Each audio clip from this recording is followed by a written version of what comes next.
پشت بەخوای لە ڕووبەری 3999 مەتر پارکی میهرەبانی دروست دەکرێتن.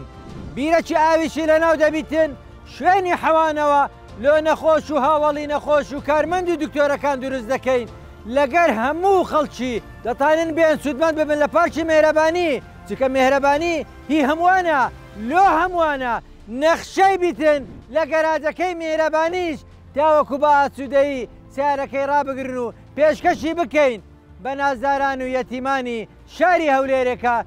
گەراجی میهرەبانیش ئینشاءڵڵا بەو جوانە بەردی بناغەیدا دەندرێتن تاوەکو ببیتە پشتیوانیەک لە بۆ کەس و کاری نەخۆشان و پشتیوانێکی داراییش لە بۆ یەتیمە نەخۆشەکان. بمێنن بە سەلامەت.